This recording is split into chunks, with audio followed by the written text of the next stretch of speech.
Here's the key on this. Don't major in minor things. If you take up major time to do minor things, I'm telling you, you'll be behind the curve constantly. Here's what we learn in sales training. What's major time and what's minor time? Here's minor time, thinking about prospects. Here's minor time, making lists of prospects. Here's minor time, keeping books on prospects. Here's minor time, going to see the prospect. Here's minor time, evaluating the prospect after you've been there. That's all minor time. Here's major time, in the presence of the prospect. That's major time. And if you took a look, if you're in sales and you took a look at a week, you'd say, my gosh, I'm spending 90% of my time on the minor stuff and so little time on the major stuff in the presence of. How many hours in the presence of in my day? How many hours in the presence of during my sales week? Because the time that really counts is in the presence of the prospect. Majors and minors. Here's another key time management essential. Don't mistake movement for achievement. It's easy to get faked out by being busy.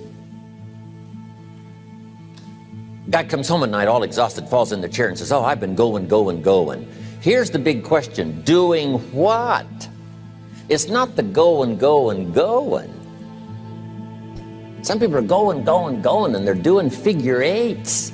Their progress is small. So don't mistake movement for achievement. Here's another one in sales we learned. Don't mistake courtesy for consent. If somebody's pleasant and they nod, you say, oh, they're going to buy. No, they're courteous. You can't mistake courtesy for consent.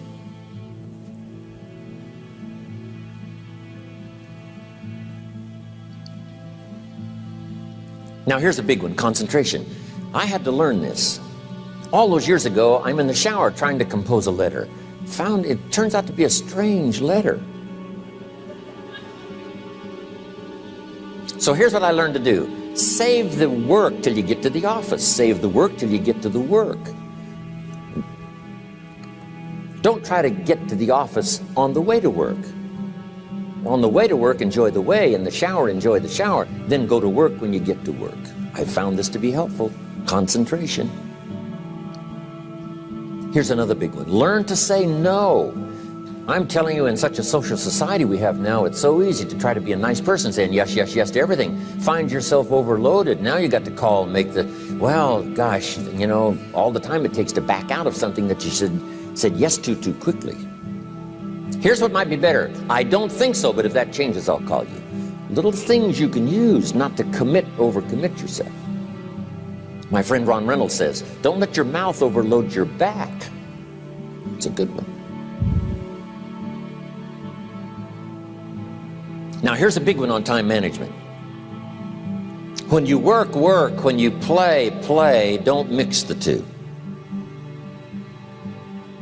Don't work at play. I used to take my family to the beach and I would bring my briefcase.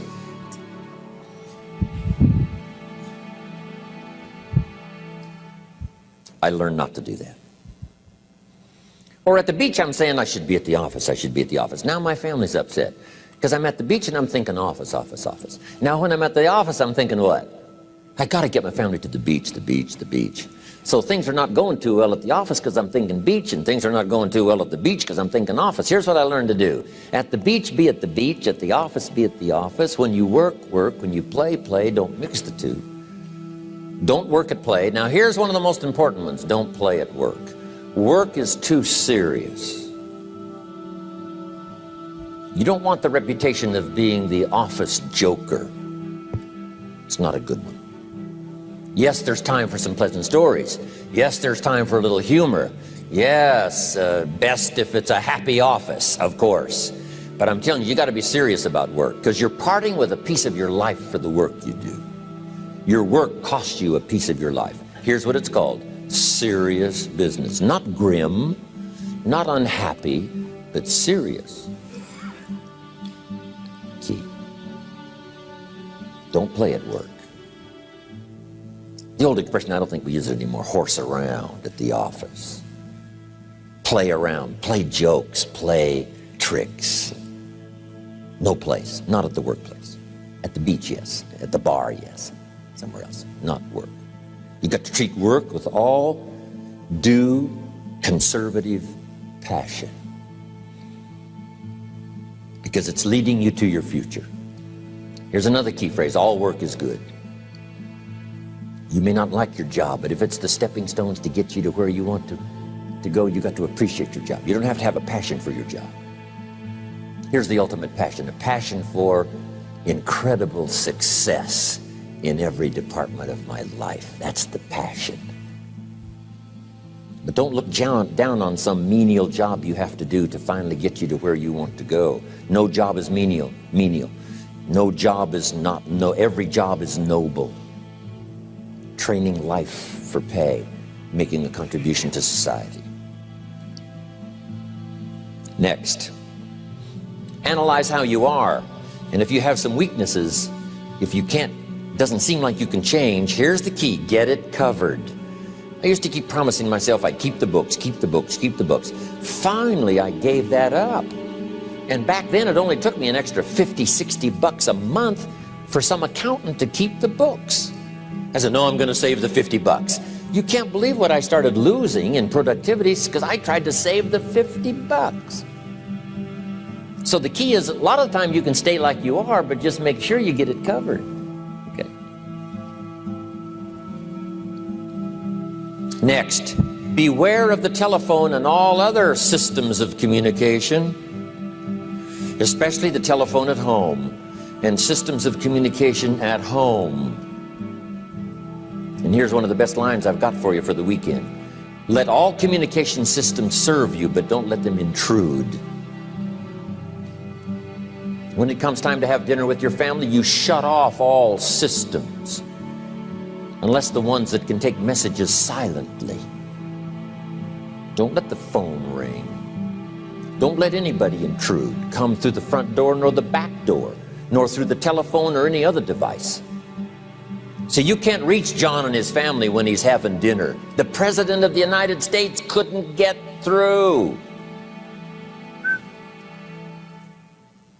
If you develop that kind of a reputation, father, mother, when we have dinner, when we're visiting and have this time with our family, nothing intrudes.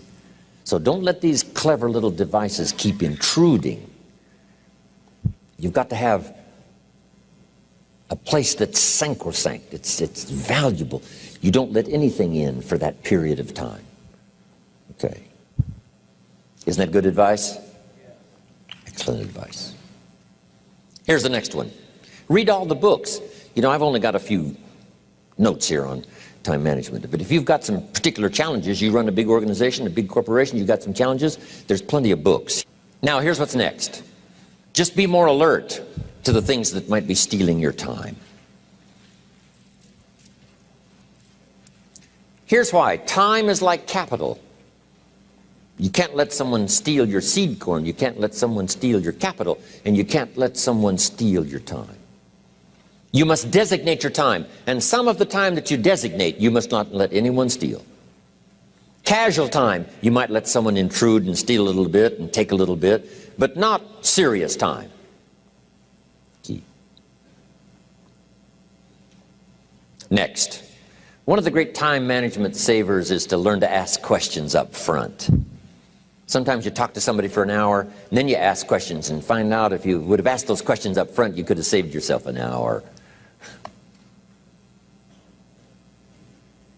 Asking questions up front helps you to get to the problem now. But if you just launch into some discourse, you might waste 30 minutes, waste an hour, when here's what you should have been talking about. After you finished an hour, you say, John, what's really the problem? He said, well, it's something personal. See, that's what you should have been talking about this whole hour. Key. Next, learn to think on paper. Now we're going to take a break. Some ways to think on paper. One, we've covered one. Solving problems. Take it out of your head and put it on paper. Another one is setting goals. Making these lists we've already started. Here's another good way to think on paper. It's a projects book. Each person you're working with and each project you're working on, get a loose leaf binder and a tab and some pieces of paper behind the tab and do a little continual summary of how it's going between you and that person and between you and that project. I call it a projects book. It is so useful to me. But what's going on between you and this person? When you last got together, what did you talk about? And you got a few notes there. Here's what we talked about the last time we got together. Now when you get together again, you can review that so you'll know better what to talk about. When the president gets ready to travel and he's going to meet some important people, guess what they bring him? All these briefing books. Right? The last time you were with Khrushchev, Kennedy is informed. Here's what he said and here's what you said. Kennedy said, oh, that's valuable. I need to remember that. If a person is important, it's worth a little running account. You might even have a projects book for your children. Here's what's happening between me and my child. We've talked about this, and we've talked about this, and we've talked about this. Next, a day timer. Keeping track of all of your appointments.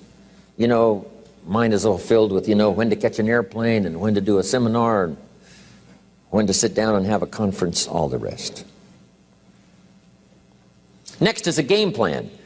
If you've got a house and the insurance is going to come due and some other things are going to come due, you just put it on a spreadsheet and make sure it's taken care of. Key phrase, take things out of your head and put them on paper. And the key is to just experiment with different ways that helps you to do that. Now here's the last one, thinking on paper, and that's to keep a journal. One of the things I'm known for around the world, have been now for 39, 40 years, is keeping a journal. Now my journal is not it's not necessarily it's not like a diary. It might be part diary. I'm flying over Ireland and I write down a few little things that impress me. Today I met this person. Wow, what an extraordinary event. Today I conducted this seminar in Rome. 1,000 people stood up and sang for me. I've got a little bit of a diary in there. But here's what primarily your journal is for. Collecting good ideas. A journal is to collect good ideas on your health, good ideas for your business, good ideas for your future, good ideas for time management. Because I used to take notes on pieces of paper and torn off corners and backs of old envelopes and restaurant placemats. And I threw all this stuff in a drawer. It did not serve me well. I finally learned to get a bound copy, right? And just keep a journal, right? If I was here, I had my journal, I'd be taking notes, right? These 2 days in my journal. Now, if you're caught without your journal, you just take the notes. When you get back home, you put those notes in your journal, throw the paper away. Because we don't usually go through paper to review. But see, my journals now make up a significant part of my own library. My journal's all reserved privately for my children and my grandchildren. Can you imagine what I've collected over the years? It's unbelievable. There are 3 treasures to leave behind. I think you've already got those notes, right? Here they are. Number 1, your pictures. Don't leave the event unrecorded. It takes only a fraction of a second to say, here's who I was with. When I travel the world, right? We take all these pictures, and here's one of the gifts. People send me the pictures they took of me and them. It's part of the treasures I have on the farm. Incredible. A picture's worth 1,000 words to describe the scene, the emotion, what happened. Say, wow, this was an extraordinary day for me when I met these people. Here's what they told me happened to them when they went to my seminar 10 years ago. Wow, the drama comes back if you've taken the pictures. It's one of the treasures to leave behind when you go. Remember the old photographs that we have now of, 100 years ago, 70, 80 years ago, just a few photographs? What would it be like if you had thousands of photographs of the past, of your history, your mother, your father, right? Grandparents? So change all of that now for your children. Leave all your photographs as a record Here's what's next to leave behind, and that's your library. The books that changed your life, the books that changed your health, the books that rescued you from oblivion, the books that you passed on to other people, they were so exciting for you, the books that made you financially independent, the books that developed your leadership, the books that gave you wisdom to ponder when things were tough, the books that got you through the winter, the books that helped you to plant in the spring and harvest in the fall. What a treasure to leave behind. If you do that, here's what's for sure. Your books will be more valuable than your furniture.